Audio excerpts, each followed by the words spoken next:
de tubo digestivo alto debido a que pues el líquido amniótico no se está deglutiendo correctamente. En caso de que no, pues se va a manifestar a las primeras horas de nacido, con la primera alimentación. Espérate, no, te estás yendo a describirme una enfermedad y lo que tenemos que hacer es guiarnos por la clínica. Okay. Y lo que estás diciendo además no tiene sentido, porque no hay como un paciente que venga con atresia de esófago nazca sin polidramnios. Ok. No hay cómo, la pura lógica te lo dice. Bueno, No hay manera, o sea, no, va a tener menos o más polidramnios si tiene una doble fístula, pero polidramnios va a tener. Entonces, no, no veo cómo acabes por darle de comer. Es más, si le das de comer, hay un error, ¿no? ok. Eres uno de mis alumnitos de cuarto año de la historia aquí presente, ¿no? Sí. Entonces, no, regrésate a donde estabas. Bueno, sospechamos ya de la malformación de tubo digestivo Si yo alto. tengo un paciente con que viene de un embarazo con polidramnios, entonces sospecho Bueno, de, de, de una malformación de tubo digestivo alto. Ajá, me gusta más así. Okay. ok. Bueno, normalmente, pues en el seguro veíamos que a todos los pacientes les pasaban la sonda orogástrica para ver la permeabilidad esofágica. Lo cual a mí me parece una crueldad porque si el paciente no tuvo polidramnios, entonces sabemos, Pues está bien, no, no hay razón para pasarle una claro, sonda. que no hay razón, eso se hace en el seguro, pero de ahí a que se tenga que hacer es otro cantar. Sí. Si lee uno las guías, pues no, o sea, no, no está indicado, no es obligatorio. Y luego además unos más heroicos les lavan el estómago, ¿no? ¿No lo Eso es. vieron hacer? Ya lo dejaron de hacer porque a mí sí me tocó verlo en el seguro. Que les echaran solución glucosada y les sacaran y le absorbieran el contenido gástrico, porque Dios no permita que haya líquido amniótico en el estómago de un bebé. Hello, ¿no? Bueno, en este caso, pues como ya hay una sospecha de malformación de tubo digestivo alto, pues se le debe de hacer, En este caso sí se justifica la sonda, aquí sí, de claro. verificar la permeabilidad esofágica con la sonda orogástrica. Va, Miren que, bueno, puede mira, me haber voy dos a caminos. regresar ahorita a ese contenido que estás dando, que lo narras del Seguro Social, ¿no? Imagínate qué cosa tan terrible que salgas de la pancita de tu mamá en donde estabas a gusto, con buena temperatura, que ni falta te hacía respirar, todo feliz, y te sacan y lo primero que te hacen es que te meten una manguera por la garganta y un termómetro por la cola. Bienvenido al mundo, para que te hagas una idea de cómo te va a ir, ¿no? No lo hagan, jóvenes. De verdad que no. Solo en casos seleccionados.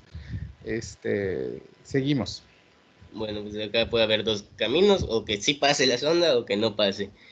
En el caso Claro. de que no pueda pasar la sonda, pues ya tenemos una atresia esofágica a clasificar, que según la clasificación del LAD, hay 5 tipos de atresias que normalmente se acompañan de fístulas que comunican la tráquea con el esófago. Entonces, la El más común cotidiano, ¿no? Ajá. va a ser la tipo 3 que se presenta hasta en el 80% de los casos, que va a haber una atresia esofágica proximal y va a haber una fístula distal. O sea, la tráquea se va a comunicar con el estómago en este caso, a partir del esófago distal. Mm. La tipo 1 es la atresia verdadera, no va a haber fístula en ninguno de los dos extremos, va a haber atresia proximal y atresia distal. En la tipo 2 vamos a tener atresia distal y una fístula proximal. Esta va a condicionar o puede causar más riesgo de broncoaspiración y de asfixia que la tipo 3. Y la tipo 4 hay dos fístulas, proximal, tanto proximal como distal. Y la tipo 5 se le conoce como fístula en H, que el esófago pues sí Pero tiene esa no luz. juega. Ajá. Porque me estás leyendo otra vez la clasificación de atresia esofágica. Y ese no es el objetivo. Mira, vamos a ver. Y el diagrama además te lleva solito. Esta tablita no es para que nos la leyeras toda, es una tablita nomás para que la viéramos. Tú tienes un paciente que viene de polidramios, de una mamá con polidramios. Por cierto, como vino de polidramios, seguramente va a ser pretérmino, porque el polidramnios aumenta la distensión de la pared uterina, lo cual precipita o incrementa el riesgo de parto pretérmino o de ruptura prematura de membranas, que es cuando podrías no saber lo del polidramnios, ¿no? Porque hubo ruptura de membranas y la señora que sabe cuánto líquido tiene que salir igual y no lo sabe, ¿no? Entonces, bueno, si tienes la historia de polidramios, entonces tratas de pasar tu sondita y ves si pasa o no. Si la sonda no pasa, dices, oh, cáspita, aquí hay una obstrucción esofágica a clasificar, como bien dice tu diagrama. Y entonces tú ya nos mostraste la tabla, esa tabla de datos de clasificación de atresia esofágica nos sirve para entender que técnicamente hay 5 tipos, pero cuando uno ve esa tabla sabe que la fístula en H, como es una fístula en H y está patente el esófago, no se manifiesta por polidramnios y entonces no se diagnostica Ok. por este camino. Hay varios micrófonos abiertos, me estoy oyendo y no me gusta mi voz, ¿qué podemos hacer? Hay 2 ángeles que están con su micrófono abierto.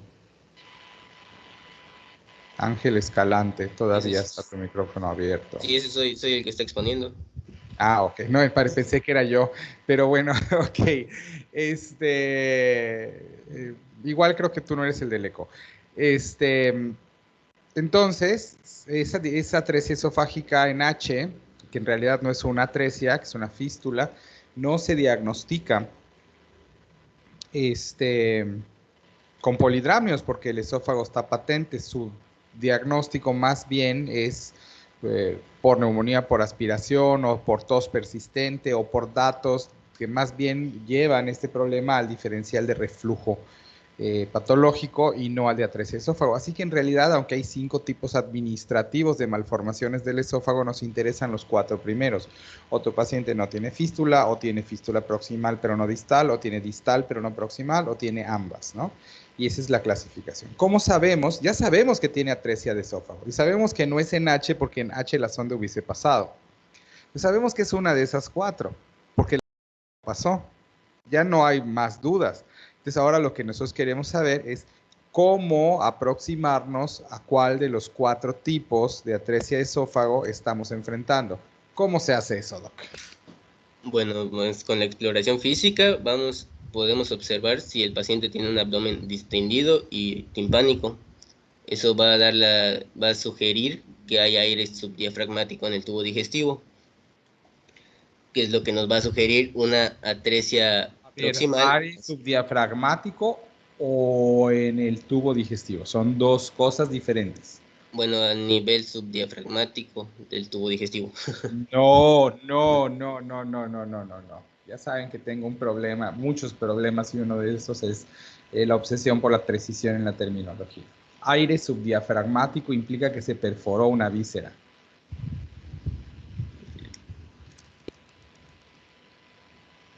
Aire en el tubo digestivo por abajo del diafragma es otra cosa. Cuando tú vas y le dices a un cirujano, encontré aire subdiafragmático, debería de soltar todo lo que está haciendo e ir a operar ese niño. Así que no podemos llamarle así. Okay. ¿Vale? Bueno, pero ok, ya entendí, sé por dónde vas, pero hay que corregir esos detalles también. Entonces, si yo encuentro en la placa que hay aire en tubo digestivo por abajo del diafragma, pero antes de la placa no podemos hacer algo clínico. Pues no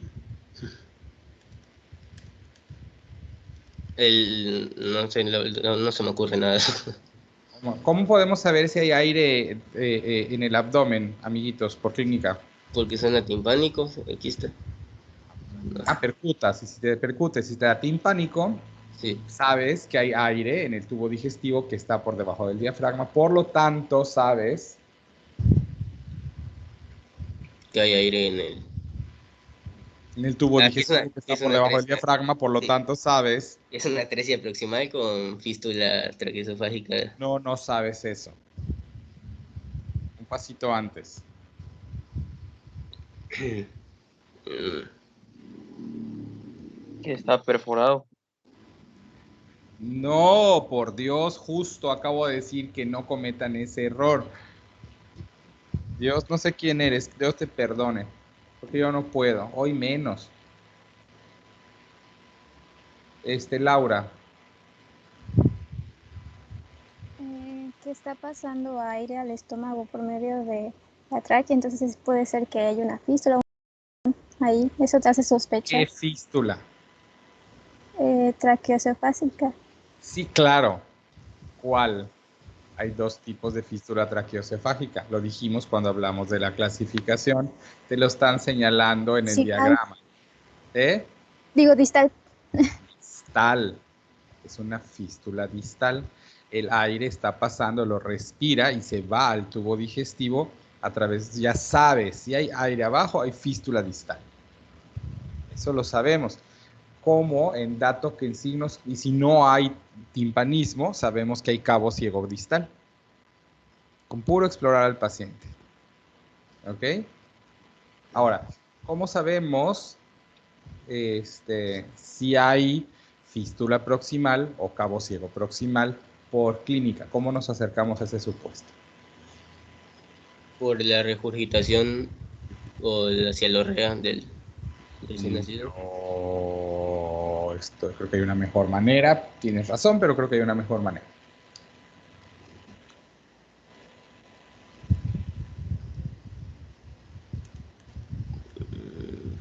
¿Alguien? Vicente. Porque regurgita la leche materna. No, porque no deberías estarle dando de comer a un paciente que no le pasó la sonda. Si haces eso, lo Ok. podrías matar. Ok. ¿Alguien más? ¿Qué posibilidades tenemos y qué pasaría? Usen su imaginación.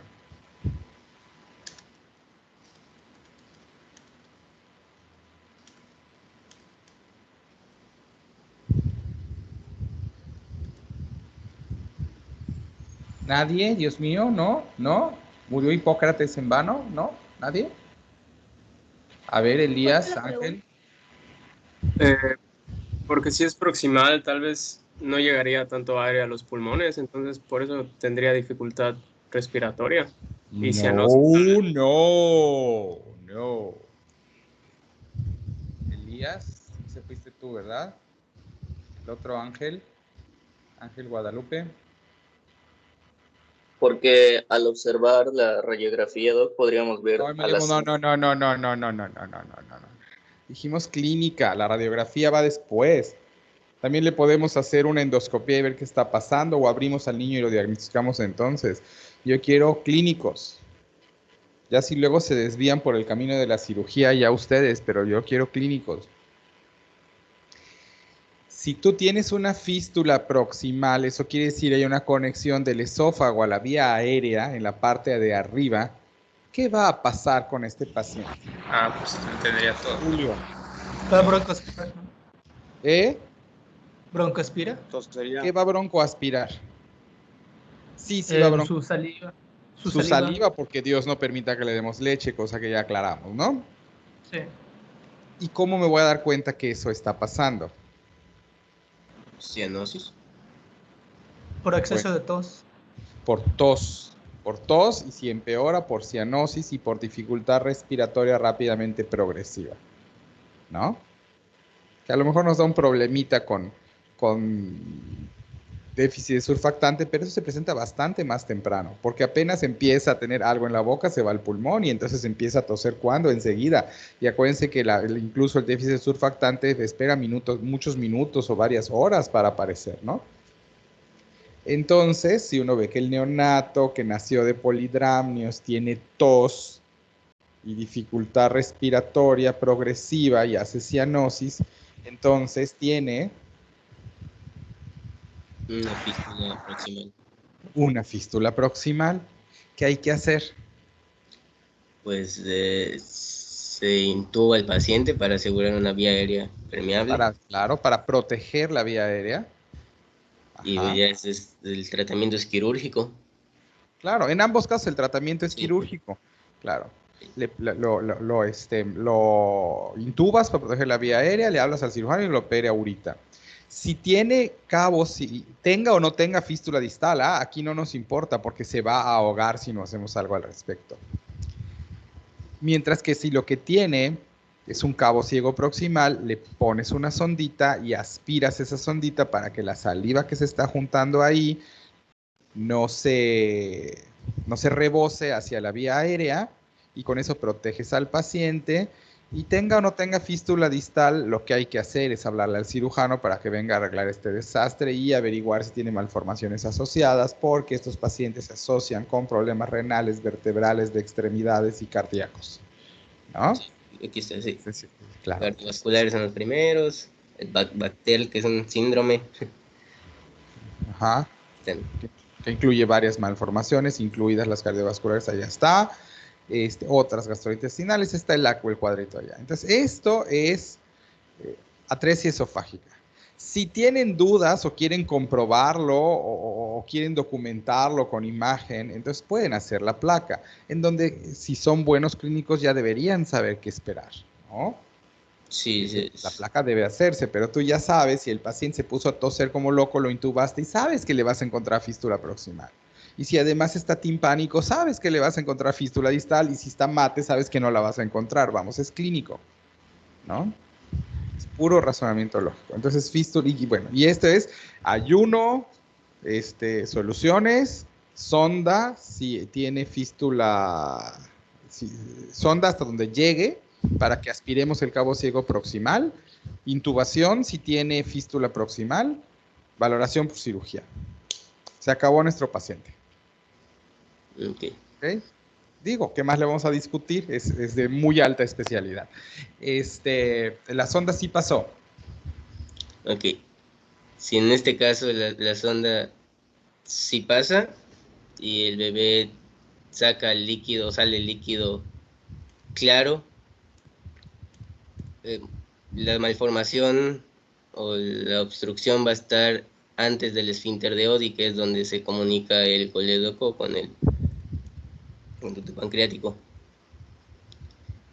En se va a hacer se diagnostica por radiografía, y en el caso de la atresia duodenal se van a ver dos burbujas por la distensión tanto del estómago como del píloro. Que el paso siguiente en el paciente que sí le pasó la sonda es ver qué está saliendo por la sonda. Como bien dice, si sale verde, eso está abajo de la segunda porción del duodeno. Si sale blanco, está arriba, blanco transparente. De todas maneras no le vamos a dar de comer porque tuvo polidramnios. Y entonces el paso siguiente es hacer una placa. Exacto. Las preguntas que se hacen a la placa son el número de burbujas y qué más. Si encuentras aire libre subdiafragmático, pues eso sugiere que estalló o el píloro o el estómago, y hay una perforación. El píloro no, pero el duodeno. Ajá. Ahí, sí es cierto. Duodeno, perdón. Pues ocasiona un neumoperitoneo y eso ya es cirugía urgente, inmediato. Claro. Y si solo hubiera una burbuja, ¿qué pensaríamos? De atresia pilórica o Claro. hipertrofia pilórica. No, porque la hipertrofia pilórica no es congénita. No, okay. Aparece a las 3 o 4 semanas de vida. Y o es atresia del píloro o es una malformación gástrica porque hay bandas gástricas completas o cuestiones así bien raras que podrían darte esa imagen, ¿no? Entonces, esencialmente, eso es lo que haces. ¿Cuántas burbujas? ¿Hay aire subdiafragmático o no lo hay? Se acabó. Es todo lo que hay que saber. Y terminamos con esta parte. Bueno, si el líquido sale meconial, pero el paciente viene de polidramnios, entonces sé que mi paciente tiene una malformación después del esfínter de Oddi. Que en este caso igual un tratamiento. No. Así después que puede ser atresia duodenal o atresia ional, pero bastante alta. Porque si tú tienes suficiente yeyuno, se absorbe el líquido amniótico y el paciente no hace polidramnios. Entonces, o tiene una duodenal o tiene una yeyunal alta, cosa que vamos a discutir cuando hablemos de vómito verde, así que lo dejamos hasta acá, pero lo quise mencionar porque estaba en tu presentación. Ok. Y eso sería todo de esta parte. Claro, en el que nace con polidramios. Ahora, si no nació con polidramios, decentemente decidiste darle de comer y seguramente por lo menos alguna vez toleró. Y luego empiezan a pasar cosas. Es decir, paciente que no vino con polidramios, comió una vez y no vomitó, le descartaste todo lo que acabamos de mencionar. Entonces nos vamos a la otra vertiente de la clase de hoy. Bueno, la siguiente parte de la clase es hipertrofia del píloro y enfermedad de reflujo gastroesofágico. El abordaje del paciente en estos casos va a ser mediante el síntoma pivote que va a ser el vómito, que va a estar condicionado por un grupo de pacientes que son lactantes menores, y esto, bueno, nos haría pensar que son pacientes que ya han tolerado la vía oral previamente, puesto que si no hubieran tolerado la vía oral en los primeros días de vida, en el periodo neonatal, pues deberíamos de pensar en otras etiologías como las que acabamos de ver, ¿no? Bueno, tenemos que las características del vómito, sí, se ve en pantalla, ¿no? ¿Se ve? Sí, ¿cómo no? Ahí está. Ok, ajá, tenemos que las características del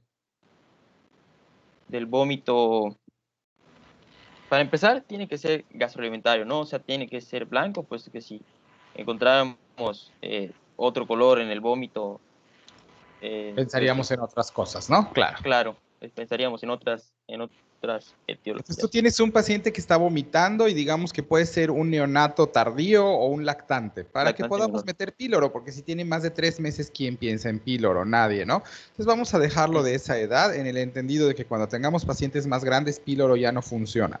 ¿Sale? Entonces pensemos que es un niño de 1 mes. Entonces tienes este chamaquito de 1 mes de edad, está chamaquito por aquello del género que sí es importante para píloro, ¿no? Entonces ese chamaquito de 1 mes de edad, que te lo traen y te dicen, ¿por qué lo trajo, señora? No, pues porque está sacando mucha leche. Y entonces, ¿qué vamos a hacer? Bueno, está sacando mucha leche, es que está vomitando mucho, entonces tendríamos que observar las características en general del vómito y del paciente, ¿no? Claro. Eh, Si es lo biliar, que, sabemos que este es un problema de intestino bajo y entonces pensamos en cosas raras como ilio, como obstrucción, pero es porque es verde, ¿no? Es biliar. Y entonces vamos a rojo, circunscribirnos, y si es rojo hay sangre y así, ¿no? claro, Vamos a circunscribirnos al vómito gástrico, gastro. de Bueno, contenido gástrico. y ya logramos limitar Qué bueno que no el pusieron vómito. alimenticio como sus compañeros, es alimentario, bien el término. Entonces, si ya logramos limitar al vómito dentro del como contenido gastroalimentario, tenemos que observar cómo está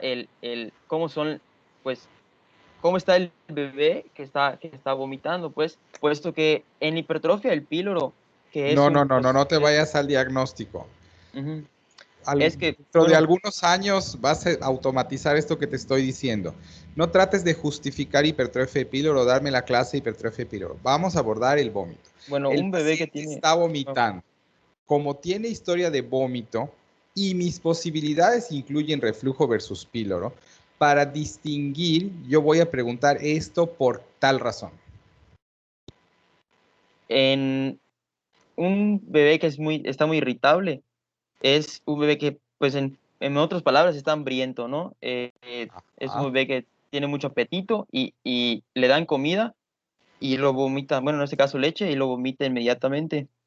Igual, al ser un proceso, pues, de progresión más, digamos, rápida, la hipertrofia del píloro es importante, puesto que el bebé va a ir dejando de comer, o sea, va a vomitar cada vez más sus vómitos van a ser más recurrentes.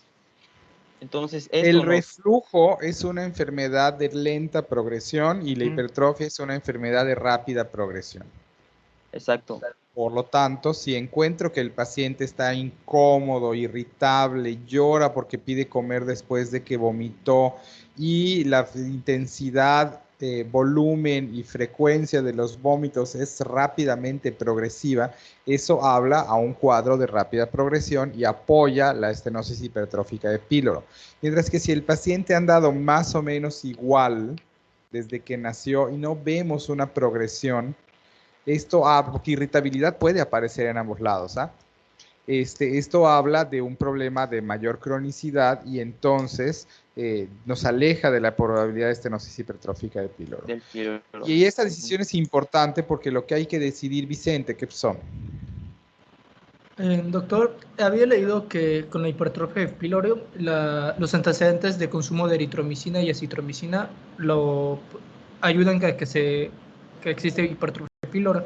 Si durante la Estoy anamnesis vemos que pensando tiene estos perdón, estoy pensando a qué neonato le daríamos acitromicina y por qué. Ajá, sí, lo mismo me pregunté yo, o sea, pero como lo decía el libro, si en los antecedentes resulta que le dieron eritromicina y acetromicina, ¿nos acerca a la hipertrofia del píloro o simplemente es como que un dato? Depende que de no cuál aporta es mucho? la clínica. Es lo que tengo de problema con los libros, que luego les dan datos estadísticos y porcentajes que no necesariamente se traducen porque, otra vez, el asunto es que el libro te está describiendo la hipertrofia de píloro, entonces te va a dar un montón de información y de detallitos y de datos y de cuánta cosa sobre hipertrofia de píloro, porque está describiendo la enfermedad. El objetivo aquí no es ese, el objetivo aquí es averiguar cuál enfermedad puede ser. Entonces, si mi paciente vomita desde que nació 2-3 veces al día y eso no ha empeorado y vomita como si tal cosa y sigue feliz y fresco como la mañana y está ganando bien de peso y tiene mes y medio y resulta que tiene antecedente de que alguien le zumbó claritromicina, pero el niño está en esas condiciones, yo no voy a pensar en píloro solo porque hay claritromicina en su antecedente, porque el cuadro clínico no es. Entonces, ojo, sí, primogénito varón con antecedente familiar que tomó claritro, ¿no? Ese es tu paciente. Pero si no tiene clínica de píloro, pues no la tiene, aunque tenga todos los factores asociados. Y al revés, novena hija de una pareja sin historia familiar o hereditarios y familiares de estenosis hipertrófica de píloro, que ni siquiera conoce los antibióticos de lejos, pero que tiene vómito progresivo desde la 3ª semana de vida, que ahora es en todas las tomas, en proyectil, con llanto después de la alimentación. Pues tiene píloro, oiga doc, pero no tiene ningún factor de riesgo, no importa, tiene el cuadro clínico. Eso es lo que tiene su paciente. Así que los factores de riesgo que están ustedes leyendo en sus enfermedades son estadística, que a lo mejor les ayudan a mover hacia arriba o hacia abajo en el ranking de probabilidad a sus probabilidades diagnósticas, pero de ninguna manera son categóricos. Yo no voy a ir a buscarle píloro solo porque le dieron acitromicina, a menos que tenga la clínica, así que la clínica es la que manda. ¿Queda claro esto? Sí, Sí, doc. esa era mi pregunta, sí, la clínica. Con la clínica. Sí, la clínica. Bueno, después de conocerme durante un año, tendrían que saber que siempre les voy a decir sí, la clínica. Siempre la clínica. Bueno, y ya para terminar con este cuadro, otra característica importante es que en la hipertrofia del píloro existe como tal una pérdida de peso notable, Pero en el y, reflujo también. pero es más dificultad para la ganancia para ganar peso. Sí, hay una diferencia sutil pero real. Está bien, Claro. te dejaré pasar eso. Uh-huh. Bueno, entonces nos vamos. ¿Qué decisión queremos tomar pues, con este paciente que se presenta? En verdad lo que queremos hacer es descartar una hipertrofia del píloro, porque es un proceso, podemos clasificarlo como más grave. Que además requiere un manejo rápido y Rápido, ajá, quirúrgico, ¿no? claro. Entonces yo quiero saber En realidad la decisión que quisiera yo tomar es si puedo descartar píloro sin un ultrasonido o si necesito un ultrasonido para estar seguro. Esa es la decisión. Lo que dijiste es correctísimo. Y Claro. entonces lo que toca es eso, bueno, ¿le tengo que hacer un ultrasonido a este paciente o no? Bueno, no voy a hacer un ultrasonido a todos los niños que lleguen vomitando, ¿no? Pero ¿se lo tengo que hacer a este paciente o no? Y eso va en función de cómo yo aprecie la intensidad y de la progresión del cuadro clínico. Ok, siguen. Bueno, en unos puntos súper rápidos de lo que es la enfermedad, bueno, se presenta, como ya sabemos, entre las 2 y las 8 semanas de edad principalmente. Sí existe un factor de riesgo asociado a los macrólidos, tanto por lactancia materna como por consumo en los, bueno, Sí. en Ya las le 2 dimos primeras el contexto a semanas. los macrólidos, no te Ujú. preocupes. Y bueno, Y al en ser general, varón y a ser primogénito y al ajá, antecedente familiar. mayor prevalencia en varones hay. Y bueno, en general la patogenia es una descoordinación del peristaltismo gástrico y la relajación pilórica, ya sea por causas del sistema nervioso o puede ser igual por causas hormonales, ¿no? Ujú. Bueno, ese es un paciente que hay que hospitalizar, como ya mencionó el doctor, y bueno, una vez hospitalizado, valorar su hidratación y si tiene alguna alteración metabólica, bueno, por los vómitos que ha presentado.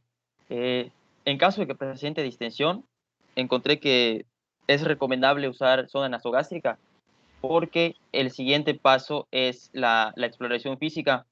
Entonces, una distensión pues, epigástrica nos impediría pues, hacer una exploración física certera, ¿no? Y bueno, el siguiente paso, que es un ultrasonido abdominal, igual podría haberse interferido en caso de existir una distensión.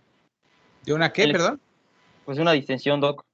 Por eso es que Pero de todas maneras el ultrasonido abdominal es bastante Ujú. certero, porque aunque haya Sí, distensión es gástrica, de confirmatorio. todas maneras el píloro no le entra aire. Así que sí se puede el píloro. Ujú. Bueno, en la exploración física, los puntos patognomónicos es la oliva pilórica y una onda peristáltica gástrica, Nada más que eh, ni pongas todas tus esperanzas en porque en son la muy oliva poco pilórica, comunes. Ujú. porque Sí, es bien difícil de palpar. exacto. Sí, o sea, aunque es un signo patognomónico de la enfermedad, es muy difícil en verdad encontrarlo. Por eso tenemos que realizar un ultrasonido abdominal en el que se va a encontrar, bueno, para confirmar el diagnóstico tendríamos que encontrar un engrosamiento de la capa muscular del píloro, por definición. Tiene que haber igual un aumento en la longitud. Existen las medidas específicas que manejan. Bueno, tiene El que haber, ultrasonido nos lo va a decir, de verdad, claro, no centren su atención en estos detalles. exacto, un estrechamiento del canal y una imagen en doble red. Bueno, si tenemos un ultrasonido abdominal concluyente, el tratamiento es quirúrgico, o sea, y bueno, si no tenemos un ultrasonido abdominal Sí, o sea, le pones una concluyente, sonda orogástrica, lo dejas en ayuno, le pones si lo preparas, soluciones. Y aquí hay algunos detalles que sí valía la pena mencionar. Estos pacientes que tienen estenosis hipertrófica de pílori, que tienen vómitos en forma aguda e intensa, tienen pérdida de hidrogeniones, por lo cual hacen alcalosis metabólica y tienen pérdida de cloro. Y esto es un problema porque recuerden, creo que ya lo vimos de alguna manera, y si no, este es el momento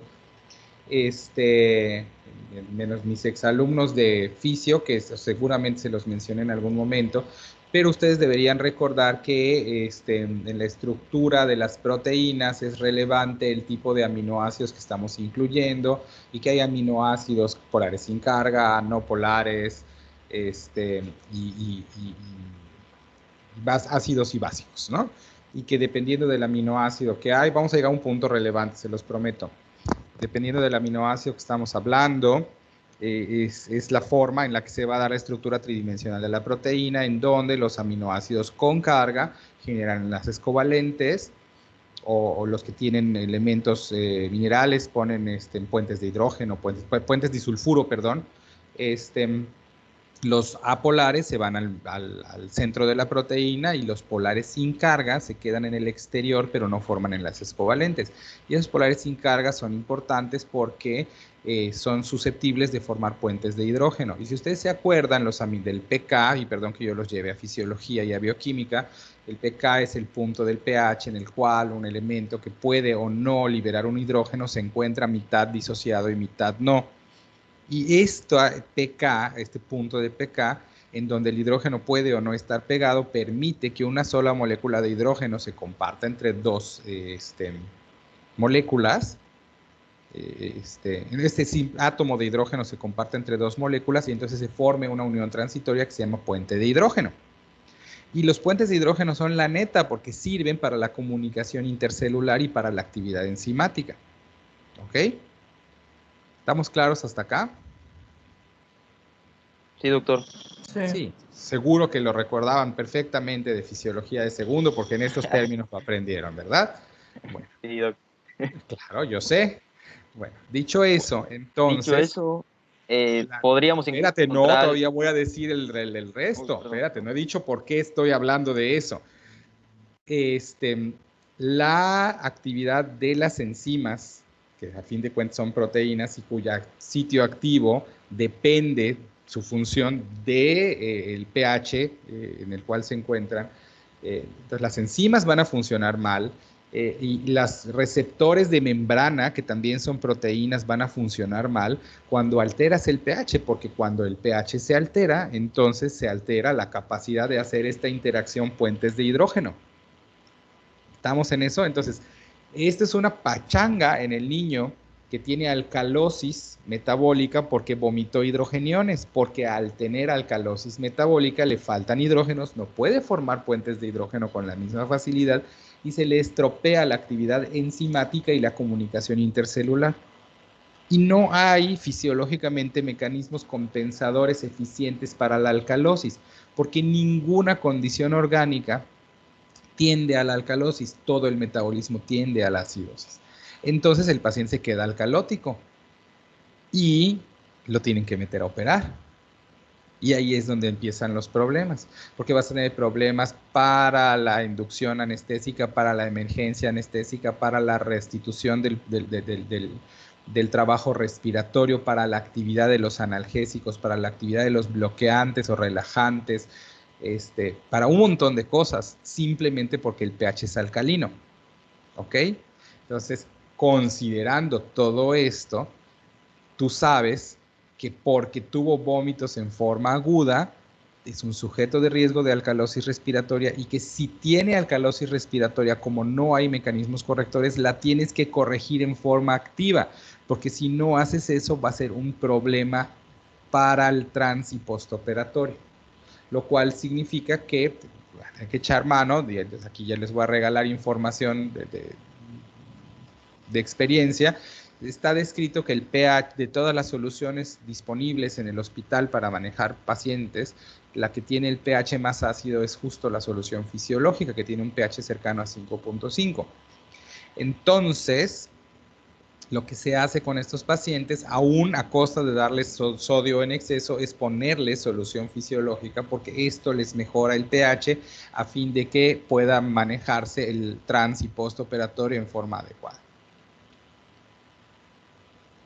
Ahora sí, ¿preguntas hasta acá?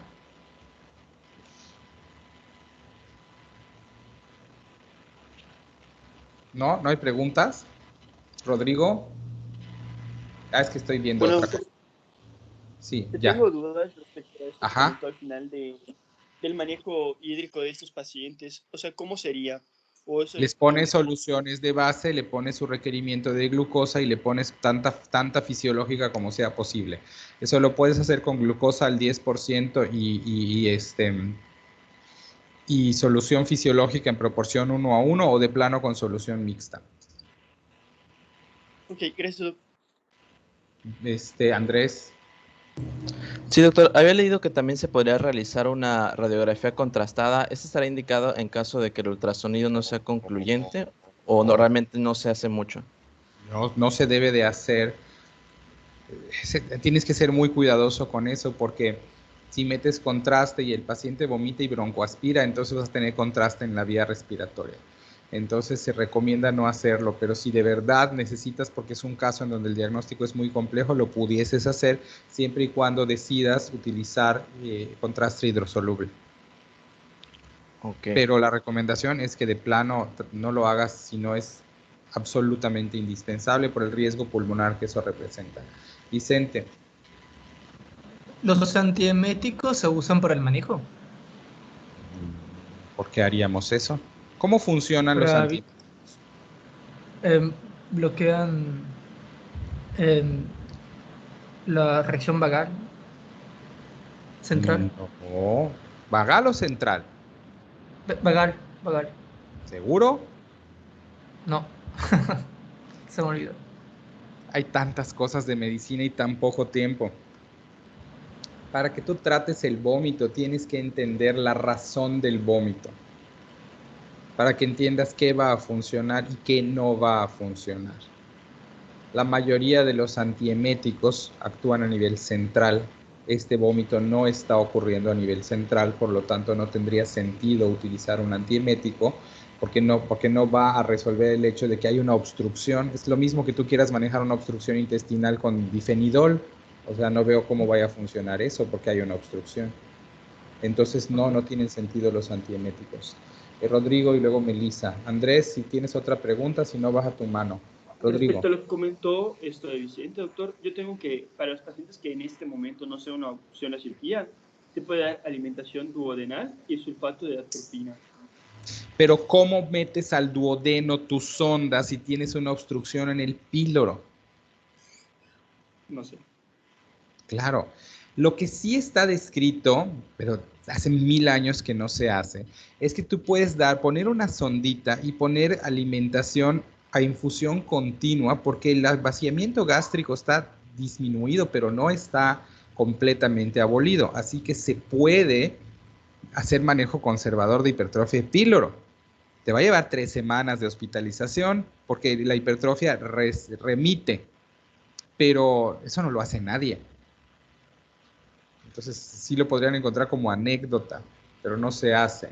Había otra pregunta de una Sí, doctora. yo pero Sí, ya se resolvió mi duda con lo ok, que estaba Andrés, ¿tienes otra explicando. pregunta o no? Sí, nada más rápido, doctor. Había visto que también la ingesta de un cuerpo extraño que se quede atorado en el píloro nos podría dar síntomas similares. Entonces, Pero no en este grupo de edad, pero dime, ok. ajá, entonces o sea, también leí que la mayoría de estos objetos salen solitos. ¿No sería la resolución de la clínica la que me indicaría de que, no, pues sí comió algo, sería Los niños se buscarlo en tragaron algo? una moneda, si la moneda pasa por el esófago, acaba por salir. Ok. Ahí sí, no. Si pasó por el esófago, si llegó al estómago, va a salir. No hay duda. Ok. ¿Sale? Receso biológico.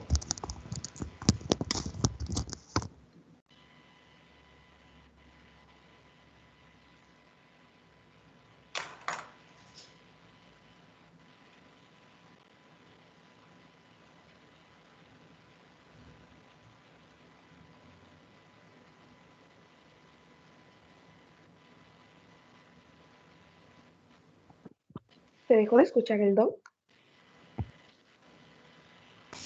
Dijo que iba a que haber es un receso. Hay receso. Vamos al baño. No escuché el receso.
Seguimos. ¿Qué pasó? A ver. No, nos quedamos en un ultrasonido abdominal no concluyente. Ajá. Esto habría que repetirlo a las 24 horas, puesto que Ah, la hipertrofia del píloro como tal tiene una sintomatología muy característica, ¿no? Muy, muy evidente. Entonces, tendríamos que volver a buscar intencionadamente el diagnóstico, y si no, pues ya nos pasaríamos a buscar pues otras causas. Ok. pues Mm, esperas 24 horas y ves qué pasa y repites el repites. ultrasonido, ¿no? Para ver qué onda. Ujú, Ok. ok. Nos, ya. Entonces nos vamos al otro lado, en el caso de un lactante menor. Uy, se me está moviendo esto. Ok, ya. Ok. Un lactante menor que pues no tiene estos vómitos, llamémoslo así, tan progresivos, o sea, con tanta irritabilidad. Entonces, eso nos haría pensar en un reflujo gastroesofágico o una enfermedad por reflujo gastroesofágico. Ujú. Para poder hacer la distinción entre si es un RG fisiológico o uno patológico, pues tendríamos que considerar los siguientes síntomas, además del reflujo y el vómito, que serían, pues prácticamente sería buscar las complicaciones que nos da la enfermedad por reflujo gastroesofágico. Son disfagia, tos crónica, dificultad para ganar de peso, irritabilidad igual, hiperextensión del cuello, pues que esa se da para evitar la subida del ácido que va hacia el esófago, hematemesis, apnea, sibilancias. Entonces, tú estás preguntando aquí si tu paciente tiene algo, alguna enfermedad potencialmente asociada o derivada del reflujo gastroesofágico, ¿no? pero, De los eventos de pero, reflujo. pero eventos de reflujo gastroesofágico, pero de enfermedad Por patológica. eso, evidencia, si crees que hay alguna manifestación de enfermedad asociada a o derivada del reflujo. Sí, claro. Ujú, Claro, eso es lo que quieres saber, sí, para que sepas si tiene solo RG o si tiene la E, si tiene ajá, enfermedad o solo tiene reflujo. Esa es la lógica de esta pregunta, ¿no? Entonces, sí. puede ser.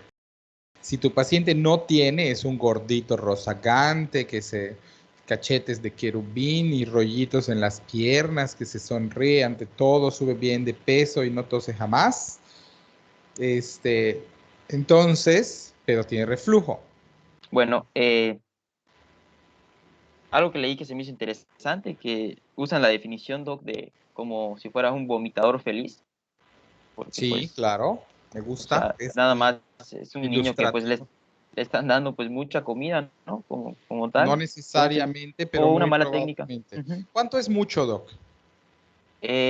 Bueno, lo que debe ser, digamos, normal me parece que 150 mililitros por kilo de peso al día, aproximadamente.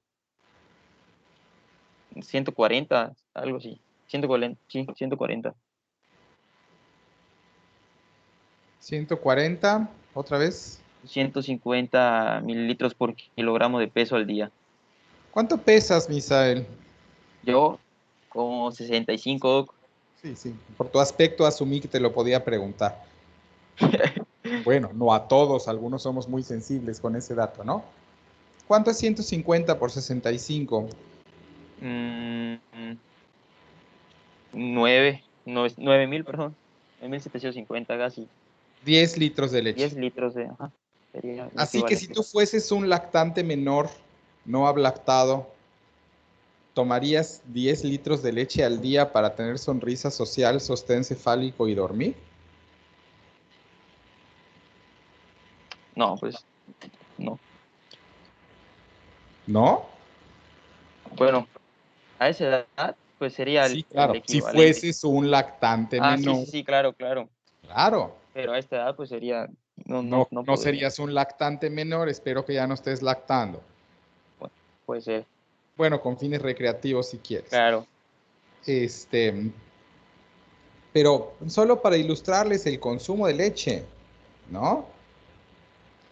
La proporción, y esto, digo, hay cosas que debieron haber visto en tercero, como la labilidad del lactante, del paciente pediátrico en general, pero mientras más chico, peor, la labilidad a la deshidratación y el tiempo que les lleva, o sea, qué tanto del agua se recambia todos los días, del agua corporal en el paciente pequeño versus en el paciente grande. Y entonces, cuando tú estás diciendo que si fueses con el peso que actualmente tienes, proporcionalmente, si fueses un lactante, te tomarías 10 litros de leche al día esencialmente para no tener actividad física. Entonces, te da una nueva visión y proporción de cuánto realmente es lo que consume el lactante. Ahora, si me dices que hay lactantes sobrealimentados, entonces, ¿cuánto les están dando? ¿15 litros? ¿18? ¿20? Pues sí, prácticamente los están rebosando, ¿no? O sea, bueno, esta es una herramienta bien útil porque cuando la señora le dices, porque miren, esta consulta va más o menos así. Oiga, doctor, fíjese que le traigo a mi hermoso retoño, ¿no? Porque vomita todo lo que come. Porque ninguna señora dice vomita a veces. Todos dicen, se lo traigo porque vomita todo lo que come. Y tú, lástima que no hay una cámara, pero dices, caray, agarras y ves al gordito que te lo asentaron en la cama y se cae de los dos lados de lo gordo que está, ¿no? Entonces tú dices, caray, ¿cómo le hace, no? Porque si vomita todo lo que come, porque no lo dices, por supuesto, ¿no? Pero dices, ¿cómo está tan gordo, no? Si vomita todo lo que come. Y llegas a la conclusión de que obviamente no vomita todo lo que come. Por supuesto que no, porque si al chamaco le da para estar gordo, tener piernas de Michelin y encima de eso vomitar, pues uno pensaría que es muy obvio que le están dando de más, ¿no es cierto? ¿Hola? Sí, doctor. Alguien que me siga la plática con una persona me supongo, ¿no? Claro, esto es muy lógico. Alguien está dando de más a este niño, pero para la señora no lo es. Y entonces, no, señora, a mí se me hace que su hijo se está rebosando porque le está dando, ay, doctor, ¿cómo crees? Y me pide a cada rato. Y entonces aquí hay una cuestión bien interesante de pediatría general, que ahorita van a ustedes a ver si no acaba en pleito con sus mamás, pero pero es que las señoras desde muy temprana edad empiezan a enseñarle a sus hijos que cualquier incomodidad se resuelve comiendo. Porque los niños lloran porque tienen calor, porque tienen frío, porque tienen hambre, porque tienen sueño, porque quieren que los abracen, porque se aburrieron, por 1000 razones. Pero imagínate si este niño cada que llora le zumban otro biberón. Se llama condicionamiento, ¿ah? Entonces, y lo estudiaron en psicología en segundo año. Entonces, imagínense al cabo del tiempo qué pasa, se siente triste y qué hace uno, pues comer, ¿no? Claro, ¿estás aburrido? ¿Qué haces? Buscas en el refrigerador qué comer. ¿Te peleaste con tu pareja? ¿Qué haces? Compras un litro de helado, ¿no? ¿Por qué? Porque todo se resuelve comiendo. Y este es un aprendizaje que queda bien metido allá y que luego tiene poderes explicativos para algunos trastornos de la conducta alimentaria. Entonces, bueno, señora, cada que llora la de comer, bueno, aquí tenemos un problema, ¿no? Porque no es cada que... Entonces, como la señora no te va a entender que aquello es mucho porque siente que lo está haciendo bien, entonces le preguntas justo esto, a ver, señora, ¿cuánto pesa? Y entonces te dice, no, pues 65 kilos, como Misael, ¿no? Entonces sacas tu cuenta y le dices, señor, es como si usted se tomara 10 litros de leche al día, 10 litros de leche le parecen mucho. Ay, doctor, es un montón.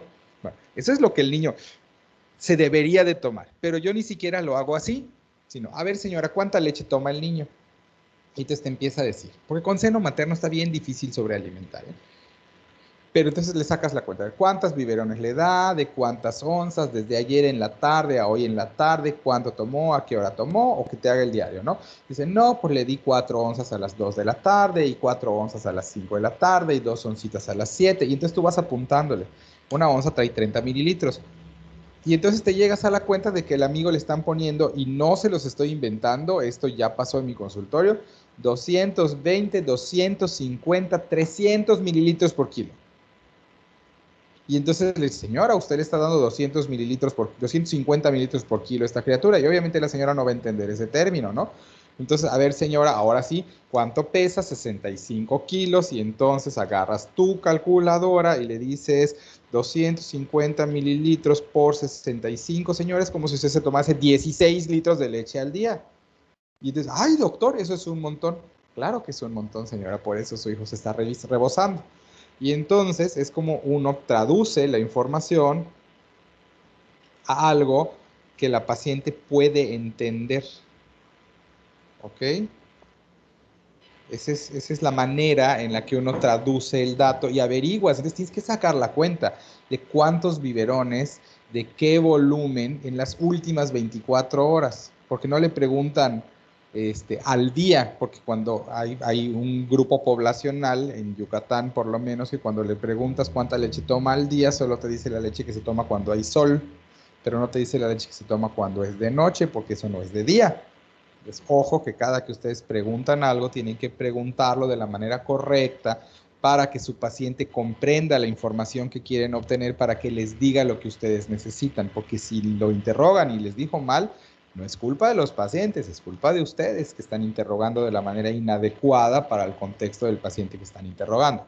Bueno, ya que aclaramos esto, entonces lo que uno hace es averiguar el volumen, cruzarlo con lo que debería de comer, y si está arriba de 180 mililitros, pues se está rebosando. Y entonces tienen que darle información a la señora que implica esto de que hay llantos diferentes de hambre y que entonces tiene que resolver otras necesidades, porque además, si no, además seguro que si es una señora gordita, están construyendo sobrepeso y obesidad y una mala relación conductual alrededor de la alimentación en función de las experiencias vividas en la lactancia. ¿Dudas hasta acá? No, doc. Pues no se peleen con sus mamás, todos los que tenemos sobrepeso y obesidad y que nos educaron de esa manera, y eso no termina allá, porque entonces luego más adelante se transforma en que la señora pone la comida en el plato y tú no te paras hasta que te la acabes, y si no tienes hambre, no importa, te la tienes que acabar. Y entonces aprendes muy temprano a que esa es la manera correcta de comer, cuando que no es así. Uno come hasta que se está satisfecho, no hasta que se vacíe el plato. Otra vez, no se vayan a pelear con sus mamás por mi culpa, pero así es. ¿Sale? Entonces, si tu paciente está sobrealimentado, entonces corriges eso. Podría ser que no sea un gordo, podría tener un peso normal o normal en la parte más baja de lo normal, y entonces el volumen no es la explicación, pero como bien dijeron, es un vomitador feliz, no llora, no está irritable. Entonces la otra alternativa que hay que explorar es la técnica. Le están sacando el aire, lo están poniendo en la posición correcta, no está fajado el paciente de manera que la compresión abdominal esté generando la compresión gástrica y por lo tanto el vómito, la mamila es adecuada, y en esta sí voy a dar un detalle, ¿no? Cuando uno, eso sale en los libros, pero sale en un libro, es el tipo de pediatría que hay que saber y que no está en los textos, pero hay un libro que se llama Cruz Hernández, que es en español, trata de pediatría de Cruz Hernández, que es una chulada, porque está escrito en forma más clínica y está escrito en español, y eso siempre ayuda, y está bien fundamentado, que es de lo que adolece el Martínez, ¿no? Entonces, ahí dice, tú agarras tu biberón, y es cierto, lo llenas de leche y lo volteas. Y lo que debe de pasar es que caiga un goteo rápido, pero continuo, pero que tú distingas las gotas, que no sea un chorrito. Si lo que sale es un chorrito y no un goteo continuo, esa mamila hay que tirarla y hay que comprar otra, porque el flujo es demasiado rápido y eso favorece reflujo o vómito. Y si el flujo es demasiado lento, es decir, no hay un goteo continuo, entonces el paciente puede estar tragando aire, porque como no tiene la leche a la velocidad suficiente, hace un esfuerzo excesivo y le genera aerofagia, y eso también condiciona reflujo. Entonces, más allá del hecho de que hay mamilas de diferentes velocidades, y están las de flujo lento, moderado y rápido, en todas se debe de ver un goteo más o menos continuo. Se pueden ver las diferencias, pero no es una diferencia tan abismal en la velocidad del goteo, ¿no? Entonces hay que evaluar la calidad de la mamila y si debe de o no ser reemplazada, lo cual de hecho las mamilas habitualmente requieren un reemplazo más temprano o tienen más frecuentemente sus problemas y las señoras hierven las mamilas, que aquí en nuestro medio se hace, y que no es necesario tampoco. El esterilizador de biberones y la servidera de las mamilas no son necesarias tampoco. Pero bueno, si la señora lo hace, pues tampoco le rompan la costumbre porque daño no va a hacer, pero explíquenle que tiene que checar sus mamilas, cómo lo va a hacer y cuándo lo van a... cómo le van a evaluar para saber cuándo la tienen que reemplazar. Ok, preguntas hasta acá. No, Que no digan que no les enseño pediatría de la que sirve. Doc, yo tengo una pregunta. ¿Dónde podemos conocer o ver la técnica correcta de lactancia? Híjole, hay como 1.000.000 de tutoriales en línea. Yo Sí, creo que pero, si buscas o sea, en la Liga de la eso- Leche vas a tener como la mejor fuente disponible. Ok, Pero gracias. sí, es por Ok. allá la cosa. Sigue, Doc. sí, Que ya Doc, nos vayamos a comer algo por el Día del Médico. excelente. Bueno, entonces si hay algo mal en la cantidad de la comida o en la técnica, pues bueno, Ajustas la cantidad. corregimos y ajustamos la dosis y ya. Si no hay nada malo, puesto que no tenemos síntomas de enfermedad de reflujo, es como tal patológico de reflujo, ajá, la enfermedad de ERGE, pues estamos hablando de un reflujo gastroesofágico fisiológico, el vomitador feliz, como usted comenta. Ajá. Y bueno, ¿Y ese qué le vamos a hacer? pues mm, nada, o sea, Idealmente nada. Si la únicamente, señora se pone muy necia, que compre fórmula antirreflujo, pero no requiere tratamiento. ajá, no requiere se va a limitar, Claro. se autolimita. Ujú. Es correcto. Ok, Ok, síguele. entonces, eh, si encontramos síntomas sugestivos de enfermedad de reflujo gástrico, Ajá. bueno, tendríamos que ir a buscar si hay, en general, manifestaciones sistémicas. Pues entre esas están las manifestaciones cutáneas, que en caso de hallarlas, estaríamos hablando de una alergia a la proteína. ¿Ok? Bueno, está que, bueno, la teoría de que existe la reactividad cruzada entre las leches de los mamíferos bueno, son los diferentes mecanismos por los que se da esta alergia, mediada por monoglobulina E, etcétera, etcétera, en el que, bueno, sabemos que pues va a coincidir de cierta manera la cronología, ¿no? Con la toma de leche y la aparición del eczema. Y bueno, lo que habría que hacer aquí es una prueba terapéutica, eh, pues, con alguna, bueno, no hemos visto fórmulas, pero puedo suponer que es alguna leche vegetal, ¿no? Claro. Sí, Ujú. es correcto. O una leche con hidrólisis de Sin proteínas para que proteína, se ajá, sin rompan los proteína, determinantes antigénicos. No ajá, sin proteínas. Si alguien dijo sin proteínas, no perdón, sin proteínas. ok. Bueno, si no presentamos estas manifestaciones sistémicas, podríamos encontrar meteorismo, distensión abdominal, incluso que podría ser algún cólico. Y si sí se encuentra estos síntomas, bueno, estamos hablando de una intolerancia, que una intolerancia hablaría más de una digestión insuficiente, ¿no? Claro, No sé claro, si es sea como una correcto decir dislexia. no sé si sea correcto decir una digestión parcial. Sí, sí, mira, para entenderlo, para tener en la imaginación, sí, es correcto.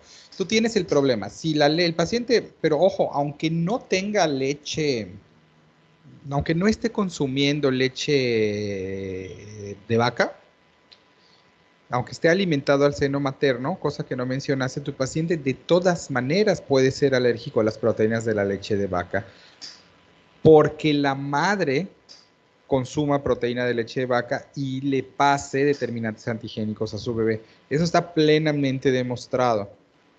¿Ok? Entonces, que el paciente esté alimentado exclusivamente al seno materno no excluye, reduce mucho la posibilidad, pero no excluye la posibilidad de alergia a las proteínas de la leche de vaca y puede requerir una dieta controlada en la madre lactante. Esto ya lo he visto varias veces, incluso en gente muy cercana. Hamuri, ¿qué pasó? Sí, doctor, una preguntita. Sí.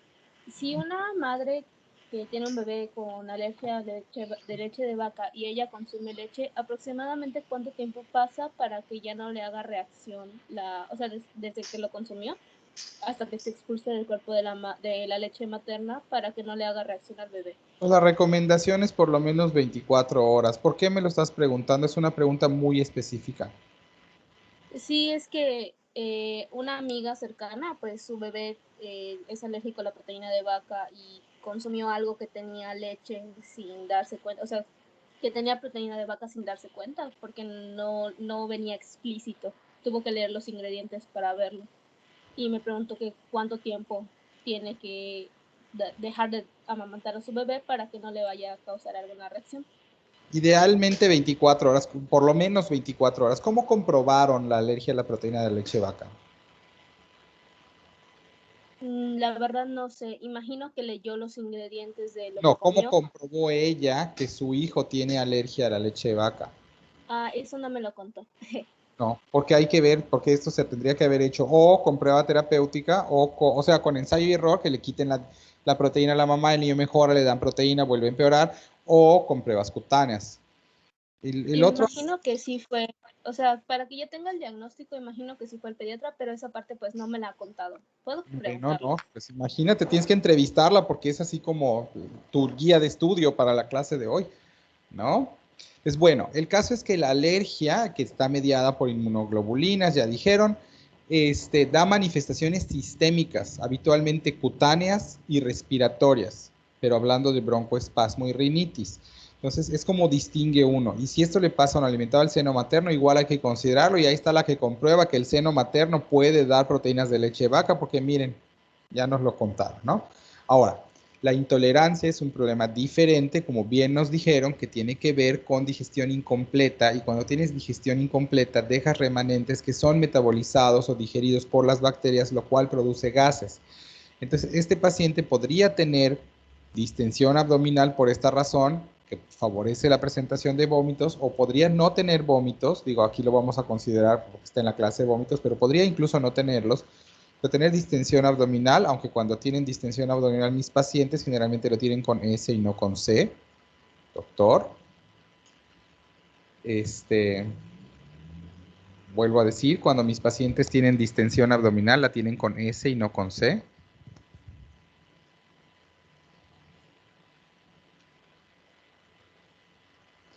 Y eso habla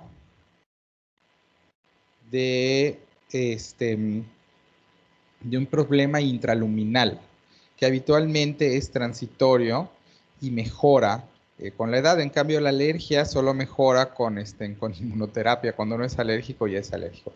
Y por eso tenemos la nomenclatura de alergia a las proteínas de la leche de vaca y de intolerancia a las proteínas de la leche de vaca, en donde la alergia se trata con proteínas de otro origen o con hidrólisis extensa de proteínas, y la intolerancia se trata con hidrólisis parcial de las proteínas. Así que hay fórmulas que tienen hidrólisis parcial de las proteínas y fórmulas que tienen hidrólisis extensa. ¿Ok? Ahora, si tu paciente no tiene síntomas cutáneos, ni respiratorios, ni distensión, ni meteorismo, razonablemente excluimos que la leche de vaca sea el problema. Por cierto, la intolerancia no ocurre vía seno materno. Es la alergia la que hace esto, porque la alergia alcanza con poquito para que tú hagas la reacción alérgica. En cambio, la intolerancia requiere una carga significativa. Si no está pasando nada de eso, entonces excluyo la leche de vaca como causal y entonces pienso en enfermedad por reflujo gastroesofágico, porque evidentemente el paciente ya tenía datos de enfermedad, como ya se mencionó. Así Seguimos. es. entonces, como ya mencionó el doc, estaríamos hablando de una enfermedad por reflujo gastroesofágico. Y bueno, tendríamos que hacer la prueba terapéutica, que es con una fórmula antirreflujo. Puede ser omeprazol o pantoprazol. Algo Recomendaban que más, termine en prazol, por supuesto. recomendaban más el pantoprazol, por ejemplo, por la cuestión postprandial. O sea, es más Explícalo. cómodo. Bueno, el omeprazol tiene que ser administrado antes de las comidas y Ajá, eso la gente no lo sabe, así que por eso hay que decirlo. El omeprazol no funciona si no se toma en ayuno. Exacto. Y el pantoprazol, pues, no afectaría tanto en cuanto a su biodisponibilidad, entonces es más digamos, es más fácil el uso. Es más caro, pero es más fácil el uso. Es correcto. Ok. Sí, después de esto, bueno, es tratamiento más estudio, ¿no? Al paciente. Ok. Sí, porque ya tiene patológico, entonces le das porque le limitas el daño. Si ven ustedes, ahí no hay procinéticos. No hay domperidona, metoclopramida, cisaprida, nada de eso. Porque los procinéticos ampliamente se ha demostrado que no mejoran la evolución de estos pacientes y lo único que agregan son efectos secundarios. Así que le puedes, aunque haya presentaciones combinadas en el mercado, no se usan, es un prazol. Antes podías usar ranitidina, pero ahora ya salió del mercado, así que es un prazol más fórmula antirreflujos. Es el manejo ideal porque el paciente tiene enfermedad, ya broncoaspiró, tiene hiperextensión, no está ganando de peso, está vomitando sangre, o sea, realmente tiene enfermedad. Así que hay que tratarlo sí o sí y además hay que estudiarlo. Dependiendo de qué pregunta tengamos, es el estudio que vamos a hacer. Porque también está el escenario que aquí no está representado del paciente que no sabemos, sí está representado pero abajo, cuando no sabemos si el reflujo es patológico o no, es decir, ese cuadro rosa está bien lo que dice, pero creo que la localización es inadecuada. El asunto es, cuando yo no sé si el paciente tiene reflujo fisiológico o patológico, porque no estoy seguro si de verdad estos síntomas son de enfermedad o no. Está irritable, pero no mucho. El peso está en percentil 15, entonces está bajito, pero no demasiado. Esos pacientes, entonces, para ellos es para quienes sirve la pH-metría como estrategia diagnóstica, porque la pH-metría te dice si tu paciente tiene un número, duración e intensidad de eventos de reflujo inaceptablemente altos que están destinados a conducir al paciente a esofagitis, ¿no? Eso es lo que contestaría la pH-metría. La pH-metría también sirve como estudio de seguimiento para que veas si tu paciente mejoró y su tratamiento funcionó o no. Pero para fines diagnósticos sirve en donde hay duda. Si yo no sé si el reflujo es patológico o no, la pH-metría te lo va a contestar. Si yo ya lo sé, no tiene caso hacer la pH-metría con esos fines porque ya conozco la respuesta, ¿no? Y esto se los he dicho mucho, hay que conocer la pregunta que le estamos haciendo al estudio para que entendamos su utilidad real y si debe o no ser hecho. Ahora, los que sí se hacen en reflujo claramente patológico, incluso si llegaste a la conclusión vía pH-metría, es la serie. ¿Qué pregunta contesta la serie? Pues una normalidad tan anatómica. Como por ejemplo. Una hernia.